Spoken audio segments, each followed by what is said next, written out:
നിന്ന കണ്ടസ്റ്റന്റ് ആരായിരുന്നു? അത് എല്ലാവരുടെ ക്രൂക്കറാണ്, ഒരാൾ മാത്രമല്ല, എല്ലാവരും അവരുടെ ക്രൂക്കർ കാര്യങ്ങൾ ചെയ്തിട്ട് നിൽക്കണം. ഓക്കെ, അല്ലാതെ അവിടെ നിൽക്കാൻ പറ്റില്ല. ഈ സൈബർ ബുള്ളിങ്ങിന്റെ ഒരു ഫോർമാറ്റ് ആണത്. കാരണം ഒരാൾക്ക് തോന്നുകയാണ് ഇങ്ങനെ ആയിരിക്കും അങ്ങനെ ആയിരിക്കും, അപ്പൊ അങ്ങനെ ഒരു കഥ പറഞ്ഞുണ്ടാക്കുക, അങ്ങനെയുള്ളൊരു ഇതായിട്ട് എനിക്ക് ഫീൽ ചെയ്യുന്നത്. ഈ സന്തൂർ മമ്മി വിളി കുറെ ആയിട്ട് കേൾക്കുന്നുണ്ടോ? അത് ഞാൻ കുറച്ച് വണ്ണം കുറഞ്ഞിരിക്കുകയല്ലേ, അതുകൊണ്ട് തോന്നുന്നതാണ്. ഈ പ്രത്യേകമായിട്ട് ചില കണ്ടസ്റ്റൻസിനെ പോർട്രേറ്റ് ചെയ്യുന്ന രീതികൾക്ക് മാറ്റമുണ്ട്, അങ്ങനെ തോന്നുന്നുണ്ടോ? ഇല്ല, എനിക്ക് തോന്നിയില്ല. കാരണം ഞാൻ അവിടെ നിന്നിപ്പോൾ കളിച്ച ഗെയിമൊക്കെ ഞാൻ പുറത്തു വന്നപ്പോൾ കുറച്ച് കണ്ടു നോക്കി, ഒരു മാറ്റമായിട്ട് എനിക്ക് തോന്നിയില്ല. മറ്റുള്ള ആൾക്കാരിനും കൊണ്ടൊരു മാറ്റമായിട്ട് തോന്നിയില്ല. ബെസ്റ്റ് ഗെയിം ചേഞ്ചർ അത് ഞാൻ തന്നെയായിരുന്നു. ആണ് എപ്പോഴും ഡിസ്റ്റർബ്, അതായത് ഞാൻ അത്യാവശ്യം ഓരോ വീക്കിലും എൻ്റെ പല മുഖങ്ങളാണ് ഇവരെല്ലാവരും കണ്ടുകൊണ്ടിരുന്നത്. ഓക്കെ, ഡ്രാമ ക്യൂൻ ആരായിരുന്നു സീസൺ 6-ലെ? ജാൻമണി. ജന്മണി ആയിരുന്നു. ഡ്രാമ നല്ല രീതിക്ക് ഡ്രാമ വന്നത് ജന്മണി എന്നായിരുന്നു. ആൾക്ക് അത്യാവശ്യം എല്ലാ കാര്യങ്ങളും ആക്ട് ചെയ്യാൻ അറിയാം, ഡാൻസ് അറിയാം, എല്ലാ കാര്യങ്ങളും അറിയാം. ഭയങ്കര ഇന്റലിജന്റ് ആയിട്ടുള്ള ഒരാളാണെന്ന് എനിക്കറിയായിരുന്നു. അപ്പോൾ ഒരു 15 to 20 ഡേയ്സ് ആയപ്പോൾ തന്നെ എനിക്ക് ഫീൽ ചെയ്തിരുന്നു കപ്പടിക്കുമെന്ന്. ഷോയിൽ കയറുന്നതിന് ഒരു 2 ദിവസം മുൻപാണ് എന്നോട് പറഞ്ഞത്. അപ്പോൾ എനിക്കൊരു ആദ്യം നമുക്ക് കേൾക്കുമ്പോൾ ഒരു ഷോക്ക് ഉണ്ടാവുമല്ലോ. അത് കഴിഞ്ഞ് പിന്നെ ഇത് നോർമലായിട്ടുള്ള ഒരു കാര്യമാണെന്ന് അംഗീകരിക്കാൻ എനിക്ക് പറ്റി. മീൻസ് ഞാൻ അതുപോലെ ഒരാളാണ്, ഇവരുടെയൊക്കെ ഒരു ഫ്രണ്ട്ലി ആയിട്ടുള്ള ഒരാളാണ് ഞാൻ. പിന്നെ നമ്മൾ സ്വീകരിക്കണമല്ലോ എന്തായാലും. അതെ, പകുതി പണം കൊണ്ട് വീട് പണിയാം, ബാക്കി പകുതി പണം പലിശരഹിതമായി EMI സ്കീമിൽ 50 മാസം കൊണ്ട് തിരിച്ചടച്ചാൽ മതി. Bayath homes for builders, Kerala's leading tech enabled home builder. കൂടുതൽ വിവരങ്ങൾക്ക് താഴെ കൊടുത്തിട്ടുള്ള നമ്പറിൽ ബന്ധപ്പെടുക. എന്തായാലും ബിഗ് ബോസ് തന്നെ വലിയൊരു അവാർഡാണ് കിട്ടിയില്ലേ അല്ലേ? പക്ഷെ ജിന്നു ചേട്ടൻ കുറച്ച് പേർക്ക് അവാർഡ് കൊടുക്കാൻ പോവാണ് ഒരു സമയം. റെഡി? ബിഗ് ബി അവാർഡ്സ് ആണ് പവർഡ് ബൈ ജിൻഡോ. അപ്പൊ first award best gamer season 6 ആർക്കാ കൊടുക്കാം? ഗെയിമിലുള്ള അവിടെ ഉള്ളിലുള്ള ആൾക്ക് ബെസ്റ്റ് ഗെയിമർ സീസൺ 6. പെട്ടെന്ന് രണ്ടാമതൊന്നും ആലോചിക്കാൻ നിൽക്കരുത്, പെട്ടെന്ന് വരണം. ആരായിരിക്കും കൊടുക്കുക? അപ്പൊ ഞാൻ തന്നെയല്ലേ കൊടുക്കുക? Yes. So okay, best comedian season 6 അത് ഞാൻ തന്നെ ആണ്. ഇത് എല്ലായിടത്തും ഇതായി ആർക്കെങ്കിലും ഒരു അവാർഡ് വേറെ കൊടുക്കേണ്ടത്. Yes. So best game changer അത് ഞാൻ തന്നെയായിരുന്നു. ആണ്. എപ്പോഴും ഡിസ്റ്റർബ്, അതായത് ഞാൻ അത്യാവശ്യം ഓരോ വീക്കിലും എൻ്റെ പല മുഖങ്ങളാണ് ഇവരെല്ലാവരും കണ്ടുകൊണ്ടിരുന്നത്. Okay, yes. So most intelligent gamer ആരായിരുന്നു? മോസ്റ്റ് ഇന്റലിജന്റ് ഗെയിമർ ആരായിരുന്നു? ഇന്റലിജന്റ് ആരായിരുന്നു? എല്ലാവരും ഇന്റലിജൻസ് ആയിരുന്നു. അത്ര എണ്ണത്തോളം കുറെ കൂടെ ഇന്റലിജന്റ് ആയിട്ട് മൂവ് ചെയ്തതും കാര്യങ്ങൾ ഗെയിം ചെയ്തതൊക്കെ ആരായിരുന്നു? ഒരാൾക്കാർ ഞാൻ എല്ലാവരും അങ്ങനെ കണ്ടാണ്. Okay. And best soft spoken ആരായിരുന്നു person? Best soft spoken contestant ആരായിരുന്നു? അത് നമ്മുടെ ചങ്ക്. കുറച്ചും കൂടി ഒന്ന് സൗമ്യമായിട്ട് രതീഷേട്ടനായിരുന്നു സൗമ്യമായിട്ട് സംസാരിച്ചിരുന്നത്. രതീഷേട്ടൻ ആണ്. യെസ്. എന്തായാലും ഡ്രാമ ക്യൂൻ ആരായിരുന്നു സീസൺ 6-ലെ?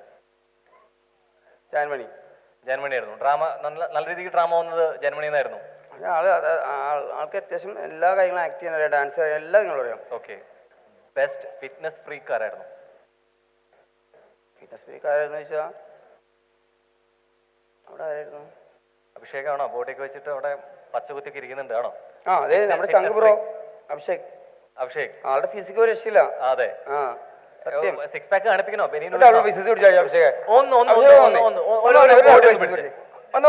ഒന്ന് എഴുന്നേറ്റ് നിന്നിട്ട് നമ്മുടെ കാലിക്കാർ കാണാനാ. ഒന്ന് വന്നേ, നമുക്ക് തിരിച്ചു പിടിക്കാം. അഭിഷേക് എന്തായാലും ഇത്രയും ബിൽഡപ്പ് നല്ലൊരു കൈയടി അഭിഷേകിനെ. Abhishek come to stage.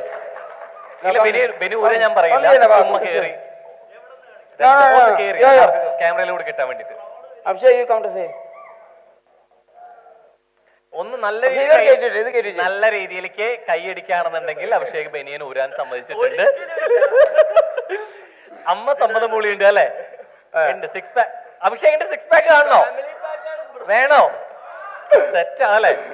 വേണ്ട. അല്ലെങ്കിൽ വേണമെങ്കിൽ ഒന്ന് ഡബിൾ ബൈസെപ്സ്. എനിക്ക് തോന്നുന്നു 2 ബോഡി ബിൽഡേഴ്സ് അല്ല, കിടിലനായിട്ട് ബോഡിനെ കൊണ്ടുനടക്കുന്ന 2 പേര് ഒരേ സമയം വേദിയിലുണ്ട്. എനിക്ക് തോന്നുന്നു 2-3 കിടിലൻ പോസ് വരെ പ്രതീക്ഷിക്കാം അല്ലെ? വേണ്ടേ? ഓക്കെ.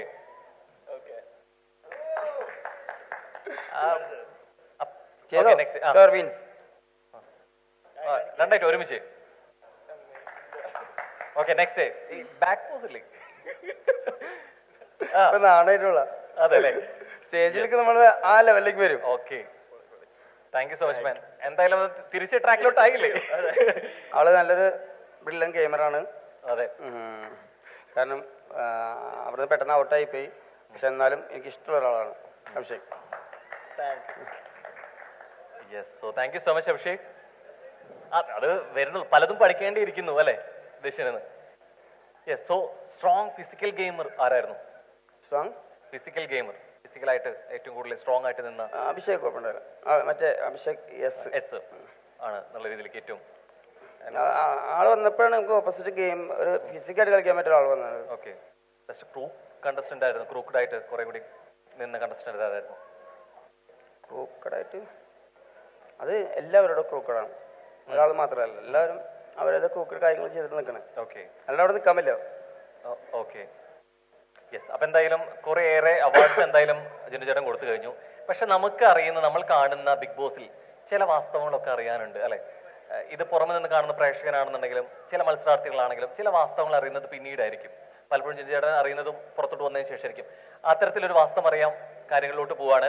ബിഗ് ബോസ് ഹൗസിനുള്ളിലേക്ക് കയറുന്ന മത്സരാർത്ഥികൾക്ക് ഷോയുടെ അധികൃതർ പ്രത്യേക അജണ്ട തയ്യാറാക്കി നൽകുന്ന എന്ന വാർത്തകളോട് എന്താ പ്രതികരണം?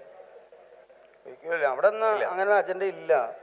നമ്മൾ ശരിക്കും പറഞ്ഞാൽ ഞാനൊക്കെ വിചാരിച്ചിരുന്ന അവിടെ എന്താ പറയുക, ഡയറക്ടർമാരൊന്ന് ലൈറ്റപ്പ് ചെയ്യും, ആക്ഷൻ കട്ട്, അതിൻ്റെ ഉള്ളിലൊക്കെ ജീവിക്കുന്ന കുറേ ആൾക്കാർ അങ്ങനെ പറഞ്ഞിട്ടുണ്ട്. പക്ഷെ എനിക്കറിയാം അങ്ങനെ ഇല്ല എന്നുള്ളത്. കാരണം അതിനകത്ത് പോയിക്കണ ഒരുപാട് ആൾക്കാരൊക്കെ എൻ്റെ സുഹൃത്തുക്കളാണ്. അപ്പോൾ ഞാൻ അവരോടൊക്കെ പറഞ്ഞു ജിൻഡോ പോയാൽ നിന്ന് 100 ദിവസം നിൽക്കുകയാണെങ്കിൽ ജിൻഡോ കപ്പടിക്കും. അത് നിൽക്കാനുള്ള ഒരു കഴിവ് ഉണ്ടാവണം, ഉണ്ടാക്കിയെടുക്കണം. അത് ബുദ്ധിമുട്ടാണെന്ന് പറഞ്ഞു. എല്ലാവരും അങ്ങനെ തന്നെ പറഞ്ഞിരുന്നത്. യെസ്, ആൻഡ് സാമ്പത്തിക വിഷയങ്ങളിൽ ചില വിട്ടുവീഴ്ചകൾക്ക് വിധേയരായാൽ ബിഗ് ബോസ് ഷോയിൽ കയറി പറ്റാൻ വളരെ എളുപ്പമാണ് എന്ന സ്റ്റേറ്റ്മെന്റ് ഇല്ല, ഒരിക്കലും നടക്കാത്ത കാര്യങ്ങളാണ്. ഒരിക്കലും ചിന്തിക്കുമല്ലോ വേണ്ട. അവിടെ അത്രയും നല്ല മെറ്റീരിയൽ അല്ലാണ്ട് അവിടെ കേട്ടില്ല. ഇതാണ് നോക്കി നിങ്ങൾ ഈ 25 പേര് കയറി, അതിനകത്ത് ആരെങ്കിലും ഒരാൾ മോശമുള്ള മെറ്റീരിയൽ നിങ്ങൾക്ക് തോന്നിയിട്ടുണ്ടോ? ഒരാളും ഇല്ല, എല്ലാവരും ഒന്നിനൊന്ന് മെച്ചാണ്. അപ്പൊ ഫസ്റ്റ് ആഴ്ച ഔട്ടായ ആളെ രജിച്ചേട്ടൻ മോശം നിങ്ങൾക്ക് തോന്നുന്നുണ്ടോ? മനസ്സിലായോ? അപ്പൊ എന്താ പറഞ്ഞാൽ എല്ലാവരും അവിടെ നല്ല ഗെയിമേഴ്സ്, സ്ട്രോങ് ആയിട്ടുള്ള കണ്ടസ്റ്റൻസ് ആയിരുന്നു. തീർച്ചയായിട്ടും ഷോയ്ക്ക് പ്രിയപ്പെട്ട മത്സരാർത്ഥികളുടെ സ്ക്രീൻ പ്രസൻസ് ലൈവിലൂടെ കുറെ കൂടെ കാണിക്കാൻ ഷോ ശ്രമിച്ചിട്ടുണ്ട്, അല്ലെങ്കിൽ ബിഗ് ബോസ് ശ്രമിച്ചിട്ടുണ്ട്. ശരിയാണോ? മനസ്സിലായോ? സോറി, ഷോയ്ക്ക് ബിഗ് ബോസിനെ കുറെ കൂടി ഇഷ്ടപ്പെട്ട മത്സരാർത്ഥികളുടെ സ്ക്രീൻ പ്രസൻസ് കൂട്ടാനും അവരെ കുറെ കൂടി ലൈവിലൂടെ കാണിക്കാനും ഒരു ശ്രമം നടന്നതായിട്ട് തോന്നുന്നുണ്ടോ? എനിക്കങ്ങനെ തോന്നിയിട്ടില്ല. ഇല്ല. കാരണം ഇപ്പം നമ്മൾക്ക് നമ്മുടെ ആരാധകർക്ക് നമുക്ക് തോന്നും നമ്മുടെ കണ്ടന്റ് പുറത്ത് വരുമ്പോൾ നമ്മൾ കാണിക്കുന്നുണ്ട്, അപ്പോൾ അവർ മറ്റുള്ളവരെ കാണിക്കുന്നുണ്ടാവില്ല. മനസ്സിലായോ പറഞ്ഞത്? അപ്പം മറ്റുള്ളവരെ കാണിക്കുമ്പോൾ നമ്മളെ ആൾക്കാർക്ക് തോന്നും നമ്മളെ കാണിക്കത്തില്ല എന്ന്. പക്ഷെ അത് എല്ലാവർക്കും അവിടെ സ്ക്രീൻ സ്പേസ് വേണമല്ലോ. കാരണം എപ്പിസോഡ് പുറത്ത് വരുമ്പോൾ ഓട്ടോമാറ്റിക്കായിട്ട് 1.5 മണിക്കൂറല്ലേ ഉള്ളൂ. ഈ 1.5 മണിക്കൂറല്ലേ അവർക്ക് വിടാൻ പറ്റുള്ളൂ. ബാക്കി 24 hours കാണണമെന്നുണ്ടെങ്കിൽ ലൈവിൽ കയറി കാണാം. ബിഗ് ബോസ് ഷോ ഒരു വെൽ എഡിറ്റഡ് ഷോയാണ് എന്ന് തോന്നുന്നു. അങ്ങനെ വെൽ എഡിറ്റഡ് ഷോ അല്ല, ഞാൻ പറഞ്ഞില്ലേ, നമ്മൾ അവിടെ നിന്ന് എന്ത് ചെയ്യണോ അതൊക്കെ പുറത്ത് വരും. ഒരു കാര്യം ചെയ്യുമ്പോഴേ ഞാനവിടെ സാധാരണ അവിടെ ഒരു എന്താ പറയാ ഒരു 18-20 ക്യാമറയുടെ പുറത്ത് കാണാൻ പറ്റുന്നത്, നമുക്ക് കാണാൻ പറ്റുന്നത്. ഞാൻ തന്നെ കാണാൻ പറ്റാത്ത ഒരു 72 ക്യാമറ അവിടെ ഞാൻ എണ്ണി. ഈ പ്രത്യേകമായിട്ട് ചില കണ്ടസ്റ്റൻസിനെ പോർട്രേറ്റ് ചെയ്യുന്ന രീതികൾക്ക് മാറ്റമുണ്ട്, അങ്ങനെ തോന്നുന്നുണ്ടോ? ഇല്ല, എനിക്കങ്ങനെ തോന്നിയില്ല. കാരണം ഞാൻ അവിടെ നിന്നിപ്പോൾ കളിച്ചിറ ഗെയിമൊക്കെ ഞാൻ പുറത്തു വന്നപ്പോൾ കുറച്ച് കണ്ടു നോക്കി, ഒരു മാറ്റമായിട്ട് എനിക്ക് തോന്നിയില്ല. മറ്റുള്ള ആൾക്കാരിലും കൊണ്ട് മാറ്റമായിട്ട് തോന്നിയില്ല. ഓക്കെ. എവിക്ഷൻ എപ്പിസോഡുകളിൽ ലാലേട്ടൻ പറയുന്ന നിഗമനങ്ങൾ പലതും അദ്ദേഹത്തിൻ്റെതല്ല, ശരിയാണോ? ലാലേട്ടൻ എപ്പോഴും എപ്പിസോഡ് കാണുന്ന ഒരാളാണ്. എപ്പിസോഡ് കാണാണ്ട് ലാലേട്ടനെ പോലെ ഒരാൾ ശരിക്കും പറഞ്ഞാൽ എന്താ പറയുക, വീക്കിലി ഞങ്ങൾ കാണാൻ വരാണ്. മനസ്സിലാക്കുക, വീക്കിലി കാണാൻ വരാന്ന് പറഞ്ഞിട്ടുണ്ടെങ്കിൽ എത്രയും പടങ്ങൾ ചെയ്യുന്ന ആളാണ്, എത്ര തിരക്കുള്ള ആളാണ്. ആ ആള് ഞങ്ങളെ കാണാൻ വേണ്ടിയിട്ട് ഞങ്ങളുടെ ഒരു കാര്യത്തിന് വേണ്ടിയിട്ട് വീക്കിലി അവിടെ വന്ന് ഞങ്ങളോട് സംസാരിക്കുന്ന ആളാണ് അദ്ദേഹം. ലാലേട്ടൻ എന്താ പറയുക, എല്ലാ സീനുകളും എല്ലാ ദിവസവും ആളും കാണാറുണ്ട്. കാണാറുണ്ടെന്ന് ഉറപ്പ്. അല്ലെങ്കിൽ ഞങ്ങളോട് വ്യക്തമായിട്ട് കാര്യങ്ങൾ പറയാൻ പറ്റില്ല, ഒരിക്കലും പറയാൻ പറ്റില്ല. അത്രയ്ക്ക് ഇഷ്ടമാണ് ലാലേട്ടന് ബിഗ് ബോസ് എന്ന ഷോ. അല്ലെങ്കിൽ ലാലേട്ടൻ അത് കമ്മിറ്റ് തീർച്ചയായിട്ടും ഉണ്ട് എന്നുള്ളതാണ്. Thank you so much. എന്തായാലും വാസ്തവങ്ങൾ കുറെ അറിഞ്ഞു. അപ്പൊ തീർച്ചയായിട്ടും കുറേയേറെ വാസ്തവങ്ങളൊക്കെ അറിഞ്ഞിരിക്കുകയാണ്. സോ വാസ്തവങ്ങളുടെ ഇടയ്ക്ക് ഒരു സ്പെഷ്യൽ ഗസ്റ്റ് കാണാൻ വന്നിട്ടുണ്ട്. ജിനേട്ടനെ വിളിക്കട്ടെ? ഒരു നിറഞ്ഞ കൈയോടെ തന്നെ സ്വാഗതം ചെയ്യാം.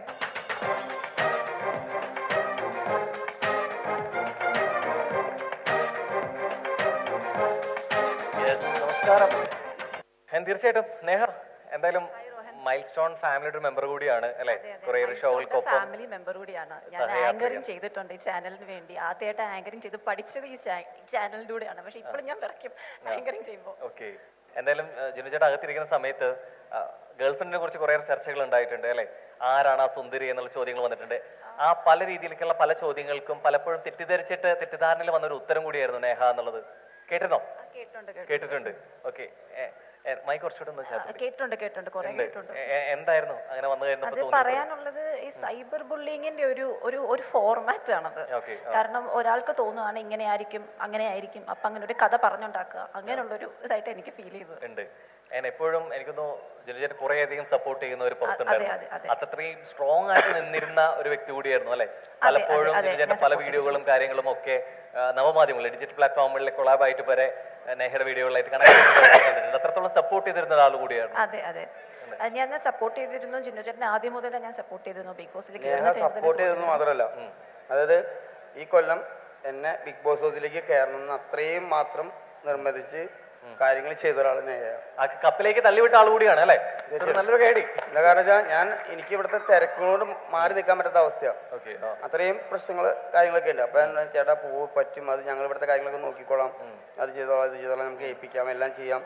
അതിന് നമുക്കൊരു സപ്പോർട്ട് തന്ന് നമ്മളെ അവിടേക്ക് മുന്നിലേക്ക് നയിച്ചുള്ള ഒരാളാണ്. ഓക്കെ, തീർച്ചയായിട്ടും എനിക്ക് തോന്നുന്നു ഈ അത്രയും അടുത്തറിയുന്ന ഒരാളാ അല്ലെ? എന്റെ ട്രെയിനറാണ്, എന്റെ ജിം ട്രെയിനറാണ്. ഞാൻ ജിമ്മിൽ അങ്ങനെ ഇപ്പൊ പോവാറില്ല, ഭയങ്കര മടിച്ചായതുകൊണ്ടാണ്. പക്ഷെ എന്റെ ജിം ട്രെയിനറാണ്. അപ്പൊ എനിക്ക് അത്ര നന്നായി അറിയാം ജിനു ചേട്ടനെ. അതുകൊണ്ടാണ് ഞാൻ സപ്പോർട്ട് ചെയ്തത്. അപ്പൊ എനിക്ക് തോന്നുന്നു ഇതിന്റെ ഒപ്പം തന്നെ അത്ര അടുത്തറിയുന്ന ഒരാളെ അകത്ത് ഇതല്ലാത്ത ഒരാളെ കണ്ടിട്ടുണ്ട് ഏതൊരു സമയത്ത് ഉണ്ടോ? അങ്ങനെ ഉണ്ട്. അതേതായിരുന്നു? ബിഗ് ബോസ് കണ്ടപ്പോ ഫസ്റ്റ് ഓരോ വീക്കിലും ജിൻഡോ ചേട്ടൻ ഓരോ വ്യക്തിയായിട്ട് മാറുകയായിരുന്നു സത്യത്തിൽ. അങ്ങനെ എനിക്ക് ഫീൽ ചെയ്തു.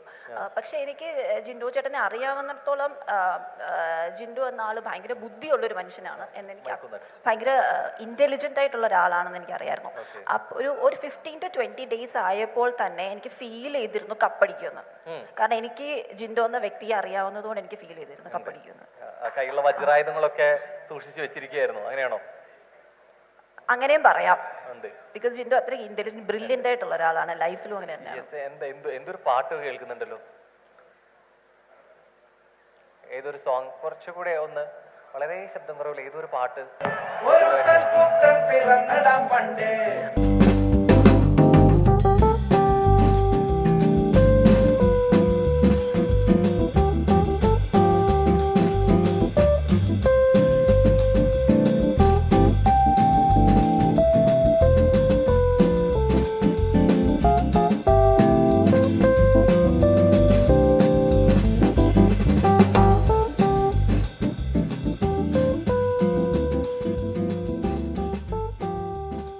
മൈൽ സ്റ്റോൺ മേക്കേഴ്സിന് ആക്ച്വലി ജിനുചേട്ടന്റെ ഈ ഒരു വലിയ വിജയ ആഘോഷം എന്നുള്ള വലിയ സന്തോഷമുള്ള കാര്യമാണ്. അതുപോലെ തന്നെയാണ് മൈൽ സ്റ്റോൺ മേക്കേഴ്സിനെ പേഴ്സണലി അത്രത്തോളം സന്തോഷമുള്ള നിമിഷം കൂടിയാണ്. കാരണം മൈൽ സ്റ്റോൺ മേക്കേഴ്സിന്റെ ഒപ്പം തന്നെ ഷാജി പാപ്പന്റെ അല്ലെ ഒരു സീനിയർ, ഞങ്ങളുടെ ഫാമിലിയുടെ സീനിയർ ക്യാമറമാൻ കൂടിയാണ് വൈഷ്ണവിന്റെ പിറന്നാളാണ് ഇന്ന് എന്നുള്ളത്. അപ്പോൾ തീർച്ചയായിട്ടും ഇതേ വേദിയിൽ നിങ്ങളുടെ സാന്നിധ്യത്തിൽ കൂടി അത് ആഘോഷിക്കുന്നത് വളരെ സന്തോഷമാണ്.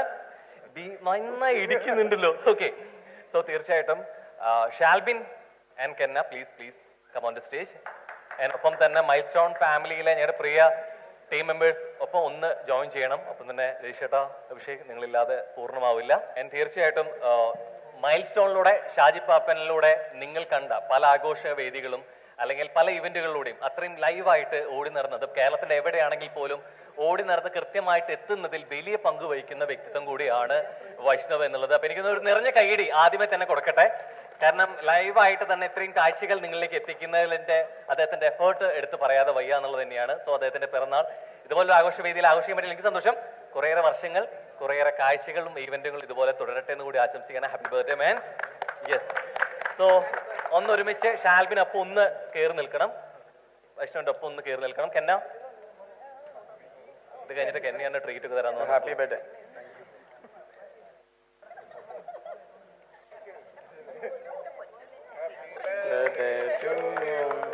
Happy birthday to you. Happy birthday to you. Happy birthday to you. സന്തോഷ ജന്മദിന കുട്ടിക്ക്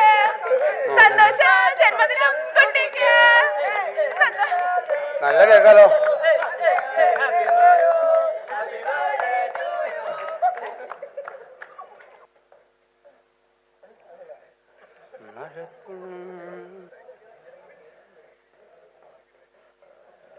പക്ഷെ എവിടേക്ക് ഇമോഷണൽ ആയിട്ട് കരഞ്ഞു തുടങ്ങിയിട്ടുണ്ട്. യെസ്,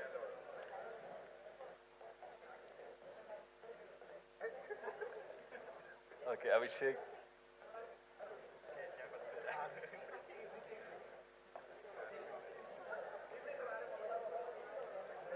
നേഹ, എന്തായാലും തീർച്ചയായിട്ടും ബർത്ത്ഡേ നമുക്കൊക്കെ പ്രിയപ്പെട്ട ഒരു ബർത്ത്ഡേക്കാരി കൂടെ ഓഡിയൻസിലുണ്ട്.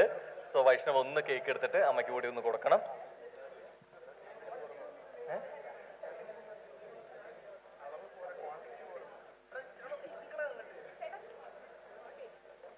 ആർക്കാ?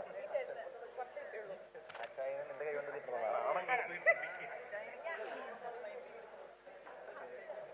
ഹാപ്പി ബർത്ത്ഡേ മാൻ.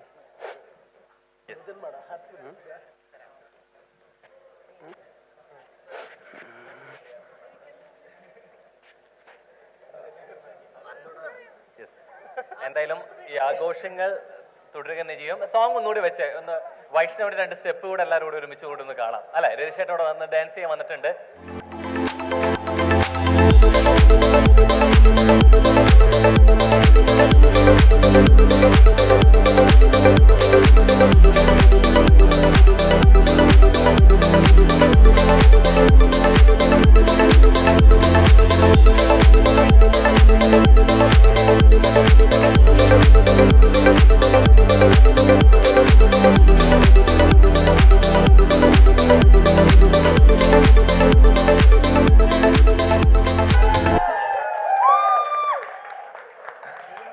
അപ്പോൾ thank you so much. And Vaishnav, തീർച്ചയായിട്ടും അവിടെ ട്രീറ്റ് വേണമെന്നുള്ള സ്പോട്ട് അറിയിക്കുന്നതായിരിക്കും അല്ലേ.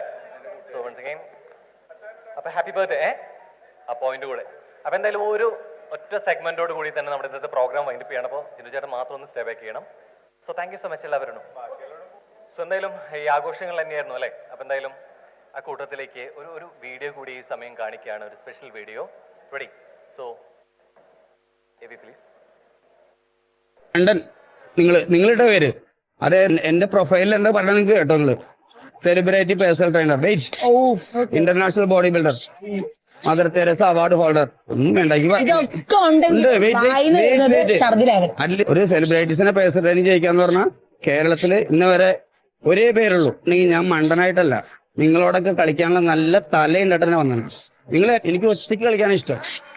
അതാണ് എന്റെ ഗെയിം.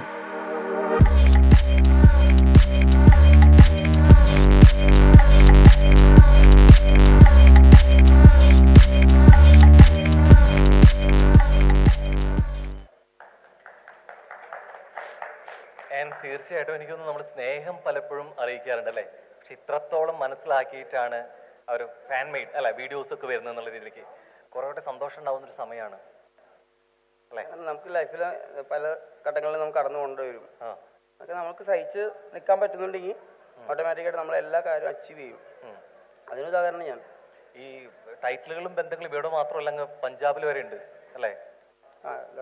ഉണ്ട്. അവിടെ ജിമ്മാണ് അതോ എങ്ങനെ ട്രെയിനറായിട്ട്? അവിടുത്തെ ആൾക്കാർക്ക് ഒരാൾക്ക് ട്രെയിൻ ചെയ്യുന്നുണ്ട് അവിടെ. ജിനുജനെ സപ്പോർട്ട് ചെയ്തവരും വോട്ട് ചെയ്തവരും കുറേ പേരുണ്ട്. പക്ഷെ അതിനേക്കാൾ ഏറെ അതിൽ ഞെട്ടിക്കുന്ന ഒരു കാര്യം എന്ന് വെച്ച് കഴിഞ്ഞാൽ ആ വോട്ട് ചെയ്യുന്ന ലിസ്റ്റിൽ ഇന്ത്യൻ ആർമി വരെ ഉണ്ടായിരുന്നു എന്ന് പറയുന്നു. ശരിയാണോ? സത്യമാണ്. അവരെ അവിടുത്തെ കുറെ വലിയ വലിയ ഓഫീസർമാരെ ഞാൻ ട്രെയിൻ ചെയ്യിക്കുന്നുണ്ട്. അപ്പൊ അവരുടെ സപ്പോർട്ട് ഇല്ലാതെ എനിക്കില്ലല്ലോ. തീർച്ചയായിട്ടും ഉണ്ടാവും. കാരണം വെച്ചാൽ നമ്മുടെ വേണ്ടപ്പെട്ട സുഹൃത്തുക്കൾക്ക് വേണ്ടി അവർക്ക് വേണ്ടി ഇവർക്ക് വേണ്ടിയൊക്കെ അവരെന്തായാലും സപ്പോർട്ട് ചെയ്യില്ലേ. തീർച്ചയായിട്ടും സപ്പോർട്ട് ചെയ്യത്തുള്ളൂ. ഉണ്ട്.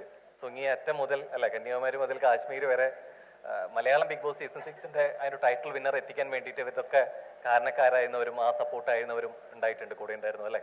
തീർച്ചയായിട്ടും ഇത്ര വലിയ സ്വപ്നം നിറവേറി കഴിഞ്ഞു, അതിനൊപ്പം നിന്നവരുണ്ട്. അതിനുശേഷം നെഹ്റു ട്രോഫി വള്ളംകളിയില്ലേ, ആ ടീം എന്ന് പറഞ്ഞാൽ ഞാൻ അവരെ ട്രെയിൻ ചെയ്തിട്ടുള്ളൂ. ചോദിക്കാൻ വരുന്നത് അതിന്റെ ട്രെയിനർ എന്നുള്ള രീതിയിൽ അവരുടെ ന്യൂസ് കണ്ടുള്ളൂ അല്ലേ. ഈ ഫിസിക്കൽ ട്രെയിനർ ആയിട്ടെന്നുണ്ടെങ്കിലും ജിം ആണെങ്കിൽ പോലും വന്ന് ഒരു കാര്യമുണ്ട്. പക്ഷെ എവിടേക്ക് വള്ളംകളിയിൽ ട്രെയിൻ ചെയ്യാന്ന് പറഞ്ഞാൽ അത് ചെയ്യുന്ന ഒരാളോ അല്ലെങ്കിൽ പ്രത്യേകമായിട്ടുള്ള പരിശീലനമുള്ള ആളായിരിക്കില്ലേ? വള്ളംകളി എന്ന് പറഞ്ഞാൽ കൂടുതൽ നമ്മുടെ കൈ വെച്ചിട്ടുള്ള ഇതല്ലേ. അപ്പൊ കൂടുതൽ അവർ 21 ദിവസത്തെ പ്രാക്ടീസ് ചെയ്യാൻ കൊടുത്തുള്ളൂ. പക്ഷെ വേറെ ലെവൽ 1000 പഞ്ച് അവർ നിർത്താതെ ചെയ്യായിരുന്നു. ആ ലെവലിലാക്കി വിട്ടാൻ വിട്ടത്. അപ്പൊ അവിടെയുള്ള വള്ളംകളിക്കാരെ അറിയാലോ, അത്രയും മാത്രമല്ലേ ഉള്ള ആൾക്കാർ, അവരൊക്കെ നമ്മളെ സപ്പോർട്ട് ചെയ്തിട്ടുണ്ട്. വളരെയേറെ നന്ദി അവരോട് നമുക്ക്. തീർച്ചയായിട്ടും ഇനി ഈ ഒരു സമയം വേദിയിൽ ഗസ്റ്റ് ഓഫ് ഓണറാണ്, സമൂഹത്തിന് മാതൃകയാവേണ്ട ഒരു സ്ത്രീരത്നത്തെ ഈ ഒരു സമയം വേദിയിലേക്ക് ഞാൻ സ്വാഗതം ചെയ്യാൻ പോവാണ്.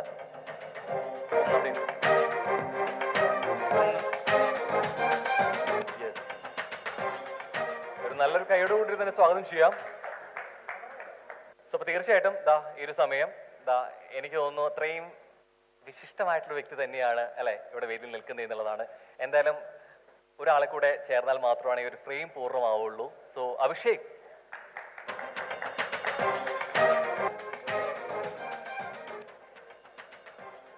യെസ്, ഇപ്പോ മനസ്സിലായിട്ടുണ്ടാവും അല്ലെ ആരാണ് എന്നുള്ളത്.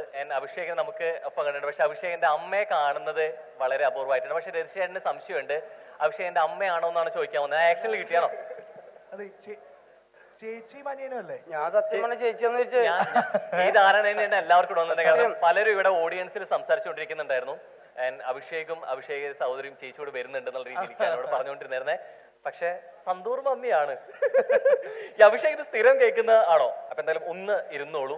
തീർച്ചയായിട്ടും ജിനു ചേട്ടാ പ്ലീസ്. എന്തായാലും തീർച്ചയായിട്ടും എനിക്ക് തോന്നുന്നു ഏറ്റവും കൂടുതൽ അല്ലെ എപ്പോഴും പാരന്റ്സ് ആണ് അഭിമാനം കൊള്ളുന്ന കാര്യത്തിൽ. പക്ഷെ അതിൽ ഏറ്റവും മാതൃകയാക്കേണ്ട ഒരു വ്യക്തിത്വമാണ് എന്നുള്ളത് പറയാതെ വയ്യ.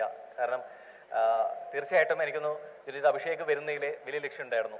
ആ ലക്ഷ്യം എന്ന് പറയുന്നത് ബിഗ് ബോസ് ആ കപ്പോ ആ ഒരു പ്രൈസ് മണിയോ അല്ല, അതിനപ്പുറത്തേക്ക് ഫാമിലിയിലേക്ക് ആ ഒരു ഐഡന്റിറ്റി വെളിപ്പെടുത്തുക, പ്രത്യേകിച്ച് അവരെ സ്വീകരിക്കുക എന്നുള്ളതായിരുന്നു. വന്നു കഴിഞ്ഞപ്പോൾ അഭിഷേക് ഇതേപോലെ നമുക്ക് ഇന്റർവ്യൂവിൽ ഉണ്ടായിരുന്നു. അഭിഷേക് അത്രത്തോളം സന്തോഷത്തോടെ പറഞ്ഞ കാര്യം കൂടിയായിരുന്നു അതെന്നുള്ളത്.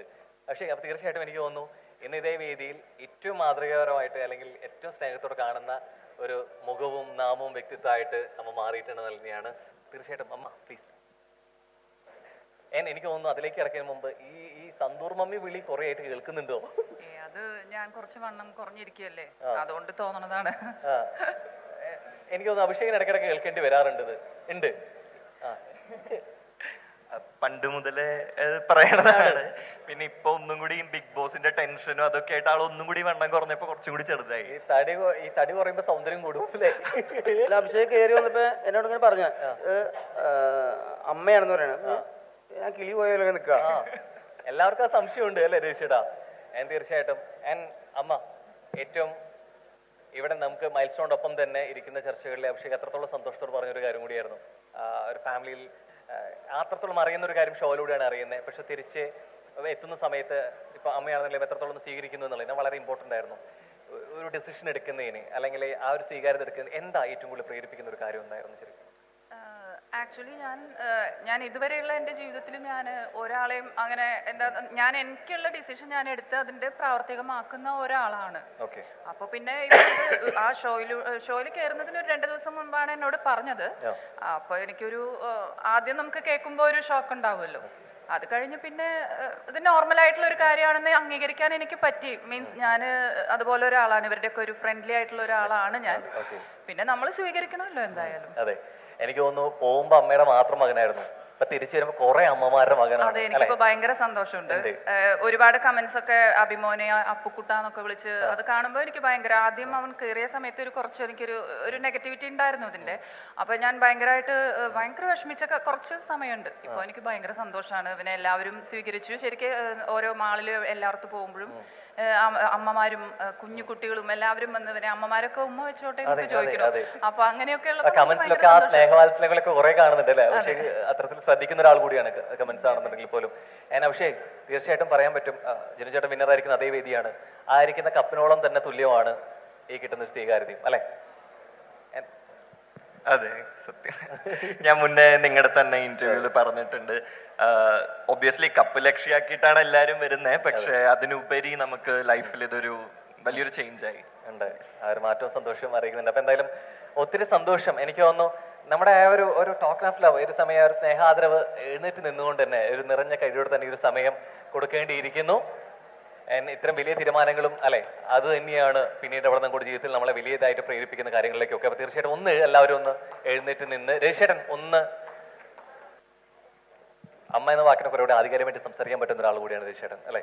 യെസ്, തീർച്ചയായിട്ടും. എനിക്ക് അഭിഷേകിന്റെ അമ്മയെ കുറിച്ച് പറയുകയാണെങ്കിലേ, ശരിക്ക് നമ്മൾ തമാശയ്ക്ക് നമ്മൾ പറയും ചേച്ചിയും അനിയനെ പോലെ എന്നൊക്കെ പറയുമെങ്കിലും ഇത്രയും ഫ്രണ്ട്ലി ആയിട്ടുള്ളൊരു അമ്മയെ വേറെ എവിടെയും കിട്ടില്ല. ഇത്രയും ഒരു മകനെ മനസ്സിലാക്കുന്ന ഒരു അമ്മയെ വേറെ എവിടെയും കിട്ടില്ല. നമ്മുടെ അമ്മമാരെല്ലാവരും നമ്മളെ മനസ്സിലാക്കുന്നത് കൂടുതൽ ആ അമ്മ ബ്രേവായി നിന്ന് മകനെ ചേർത്ത് പിടിച്ചുകൊണ്ട് അല്ലേ, ചേർത്ത് പിടിച്ചുകൊണ്ട് നിന്റെ ശരികളാണ് ശരി അല്ലേ, നീ ചെയ്തത് എന്തോ അത് നല്ലതാണ്, അതാണ് ശരിയെന്ന് വെച്ചുകൊണ്ട് ഇത്രയും ചേർത്ത് പിടിച്ചുകൊണ്ട് ഇത്രയും നല്ല സപ്പോർട്ട് കൊടുക്കുന്ന ഒരു അമ്മയെ നമുക്ക് കുറെ കാണാൻ പറ്റില്ല. അനേകം കുറച്ച് ആൾക്കാരെ കാണാൻ പറ്റുള്ളൂ. അതിലൊരു അമ്മയാണ് ഈ അമ്മ. ജീവിതകാലം മുഴുവൻ ഇങ്ങനെ തന്നെ വേണം. ഇത്രയും ഫ്രണ്ട്ലി ആയിട്ടൊരു അമ്മ. എൻ്റെ അമ്മ ഫ്രണ്ടിലേക്ക് തന്നെയാണ്, പക്ഷേ മിണ്ടി കഴിഞ്ഞാൽ അപ്പ ചീത്ത പറയും. അങ്ങനെയാണ്. അപ്പോ ചെക്ക ചൂലികെട്ടിട്ട് ഞാൻ തരുന്നൊക്കെ പറയും. പക്ഷെ അതുപോലും അറിയാലോ അല്ലെ. അതെ അതെ അതെ, നമ്മള് വന്നിട്ടുണ്ട്. രസം എന്താ അറിയോ, ഞാൻ അവിടെ ഇരിക്കുമ്പോഴേ, ജിൻഡപ്പം കേൾക്കുന്നുണ്ടോ, ഞാൻ അവിടെ ഇരിക്കുമ്പോഴേ ഇവര് തമ്മില് ഭയങ്കര ഫ്രണ്ട്സ് ആയ പോലെയാണ്. ഞാൻ ഫസ്റ്റ് തെറ്റിദ്ധരിച്ചു എന്ന് പറഞ്ഞില്ലേ ജിൻഡപ്പൻ, അതേപോലെ എല്ലാവർക്കും ആ തെറ്റിദ്ധാരണയാണ്. ഇവിടെ ഇരിക്കുന്ന എല്ലാവരും വിചാരിച്ചിരുന്നത് ചേച്ചിയാന്ന് വിചാരിച്ചിരുന്നത്. ഇപ്പൊ വേദിയിൽ വന്ന് പ്രസന്റ് ചെയ്യുമ്പോഴാണ് അമ്മയും മോനും ആണ് എന്ന് മനസ്സിലായത്. കൂടിയാണ് അവിടെ അഭിനയിച്ച പോലെ നീ എന്റെ ഫ്രണ്ട് അല്ല, അതൊന്നും പറയാൻ പറ്റുമോ? ഒന്നുകൂടി ഒന്ന് പറയാൻ പറ്റുമോ? അത് പറഞ്ഞ അവരെ പിന്നെ വേണ്ട വേണ്ട വേണ്ട വേണ്ട. എന്തായാലും ജീവിതകാലം മുഴുവൻ ഈ സ്നേഹം ഇങ്ങനെ തന്നെ ഉണ്ടാവും അറിയാം. ഈ ഫ്രണ്ട്ലിനെസ് ഇങ്ങനെ തന്നെ ഉണ്ടാവട്ടെ. ഓക്കെ, ഈ കൊടുക്കുന്നതിന്റെ രക്ഷേട്ടാ വലിയൊരു മെസ്സേജ് ആണ് ജിൻഡോ ചേട്ടാ. എനിക്ക് തോന്നുന്നു ഇന്നത്തെ ഈ ഒരു ആഘോഷ ദിവസം, ഈ ഒരു ആഘോഷ രാവിലെ ഇതേ വേദിയിൽ തന്നെ ഒരു വലിയൊരു മെസ്സേജോട് കൂടി തന്നെ നമുക്ക് പ്രോഗ്രാം വൈൻഡപ്പ് ചെയ്യാൻ പറ്റുന്നു എന്നുള്ള സന്തോഷം കൂടിയുണ്ട്. യെസ്.